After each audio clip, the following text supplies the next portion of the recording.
Good evening, dear children. Today I am going to teach you your books first chapter, Nutrition in Animals. So we start this lesson. At first, I explain or define nutrition.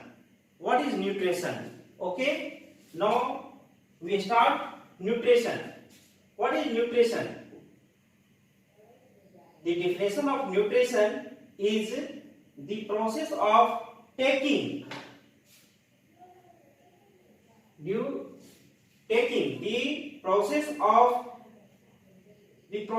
taking food and its utilization in the body for its growth and development is called nutrition. अर्थात nutrition means पोषण. पोषण क्या है? तो पोषण भोजन के वे सभी तत्व जो शरीर में आवश्यक कार्य करते हैं तथा जिससे शरीर का विकास होता है. The process of taking food and its utilization in the body for its growth and development is called nutrition. सर्वप्रथम आप सबों को याद दिलाता हूं कि आप सभी न्यूट्रिशन का जो डेफिनेशन है उसे अच्छी तरह याद कर लेंगे. अब मैं आप लोगों को न्यूट्रिशन के प्रकार के बारे में बता रहा हूं कि how many kinds of nutrition. Nutrition के कितने काइंड होते हैं, कितने प्रकार होते हैं. There are two types of nutrition. ये दो प्रकार के होते हैं. Number 1 autotrophic nutrition and number 2 heterotrophic nutrition. What is it? Autotrophic nutrition. It is a type of nutrition in which the green plants manufacture their own food from simple raw materials such as sunlight, carbon dioxide, and water. But heterotrophic nutrition, the mode of nutrition in which organisms that are unable to prepare food themselves and get nutrients from other is called heterotrophic nutrition. अब इसे अच्छी तरह से समझते हैं कि autotrophic nutrition क्या है. तो आप इसे जान सकते हैं. It is a type of nutrition, या ऐसे न्यूट्रिशन है जिसे हिंदी में हम सभी स्वपोषण कहते हैं. अर्थात जो अपना भोजन स्वयं बनाते हैं उसे स्वपोषण कहते हैं, परंतु जो अपना भोजन बनाने के लिए दूसरों पर डिपेंड रहते हैं, आश्रित रहते हैं, उसे हेटरोट्रॉफिक न्यूट्रिशन कहते हैं. तो फिर अपना भोजन स्वयं कौन बनाते हैं? तो वह प्लांट जो है वह ग्रीन प्लांट वह अपना भोजन स्वयं बनाते हैं. वह अपना भोजन बनाने के लिए सूर्य के प्रकाश, कार्बन डाइऑक्साइड और जमीन से जो जल ग्रहण करते हैं उनके माध्यम से वह अपना भोजन स्वयं बना लेते हैं. जबकि हेटरोट्रॉफिक न्यूट्रिशन जो है उसके अंतर्गत वैसे जीव आते हैं जो अपना भोजन स्वयं नहीं बनाते हैं. जैसे कि मानव अपना भोजन स्वयं नहीं बनाते हैं. मानव भी, ह्यूमन भी हेटरोट्रॉफिक न्यूट्रिशन के अंतर्गत आता है. और उसी प्रकार से जो भी जानवर हैं, एनिमल है, वह अपना भोजन स्वयं नहीं बनाते हैं, वह दूसरे पर डिपेंड रहते हैं, आश्रित रहते हैं. जैसे कि जानवर पेड़ पौधे पर आश्रित रहते हैं, मनुष्य भी पेड़ पौधे पर आश्रित रहते हैं, जानवरों पर भी आश्रित रहते हैं, उनसे भोजन उनसे प्राप्त करते हैं. तो इस प्रकार मानव और जो जानवर हैं वे सभी हेटरोट्रॉफिक न्यूट्रिशन के भाग हैं, जबकि प्लांट वो ऑटोट्रॉफिक न्यूट्रिशन के भाग हैं. तो आपने यहाँ अच्छी तरह समझ लिया होगा कि ऑटोट्रॉफिक न्यूट्रिशन क्या है और हेटरोट्रॉफिक न्यूट्रिशन क्या है. अब मैं आप लोगों को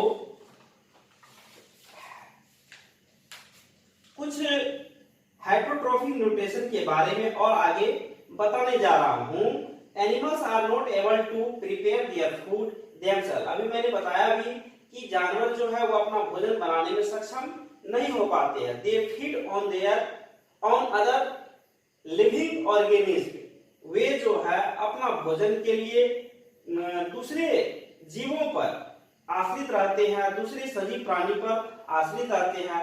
दे are classified into the following groups. इसीलिए इसे बांट दिया गया है ग्रुप में, जैसे कि हर्बीवोरस। हर्बीवोरस का मतलब होता है शाकाहारी, ऐसे जीव जो साग सब्जी का सेवन करता है भोजन के रूप में। जैसे कि एनिमल, बहुत सारे एनिमल है, जैसे गॉट हो गया, कौ है, रेबिट है, इसीलिए इसे हर्बीवोरस एनिमल्स कहते हैं। Those animal who totally feed on plants and its products. इसे हम प्लांट ईटर्स एनिमल भी कह सकते हैं। Second, carnivorous animals. आप सभी जानते भी होंगे, पिछली कक्षाओं में भी पढ़े होंगे कार्निवोरस एनिमल्स के बारे में। कार्निवोरस एनिमल्स ऐसे एनिमल होते हैं जो मांसाहारी होते हैं, मांस मछली का सेवन करते हैं, उसे हम कार्निवोरस एनिमल्स कहते हैं। Those animals who feed on other animals are called carnivorous. For example lion, tiger.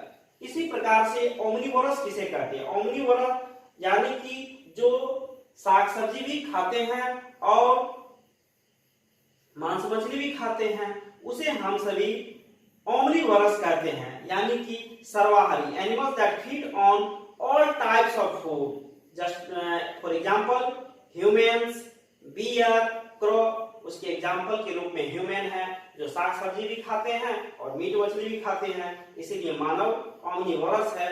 उसी प्रकार से क्रो भी, बियर भी ओमनिवोरस है। अब है फ्रगीवोरस। फ्रगीवोरस ऐसे एनिमल्स को कहते हैं जो केवल फ्रूट्स या फिर कंदमूल का सेवन करते हैं, जैसे monkey, parrot. Animals that eat fruits are called frugivorous. ऐसे जानवर जो कंदमूल का सेवन करते हैं उसे हम कहते हैं फ्रगीवोरस एनिमल्स। अब है संगुइनिवोरस। संगुइनिवोरस, अब जो है ये संगुइनिवोरस क्या है? Animals who feed on blood of other animals are called sanguinivorous. ऐसे जानवर जो दूसरे जीवों का, दूसरे जानवरों का खून पीकर अपना भोजन के रूप में इस्तेमाल करते हैं, ऐसे जानवर को संगुइनिवोरस कहते हैं। अर्थात इन्हें हम जो है खून पिशाचक जीव भी कह सकते हैं। ऐसे जीवों के अंतर्गत लीच, फीमेल एनाफिलीज मॉस्किटो, अर्थात जो है हम जो जूं, मादा एनाफिलीज मच्छर, ये सभी जो है संगुइनिवोरस के उदाहरण हैं। अब है insectivorous. Animals that feed on insects, common wets. ऐसे जानवर जो कीट पतंग को खाकर अपना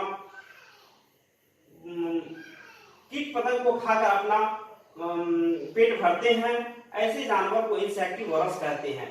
तो आपने विभिन्न प्रकार के जीवों का यहाँ पर क्लासिफिकेशन किया कि किस प्रकार के जानवर हैं जो दूसरे जीवों पर डिपेंडेंट होकर, ये सभी जीव चाहे वो हर्बीवोरस हो, कार्निवोरस हो, ओमनिवोरस हो, फ्रगीवोरस हो या फिर संगुइनिवोरस हो या इंसेक्टिवोरस हो, ये सभी जानवर, ये सभी जीव दूसरे जीवों पर आश्रित होकर भोजन प्राप्त करते हैं। इसी लेकर के इन्हें हेटेरोट्रॉफिक न्यूट्रिशन कहते हैं।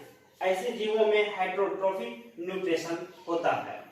तो अब हम सभी आगे different modes of procuring food और न्यूट्रिशन के बारे में पढ़ते हैं।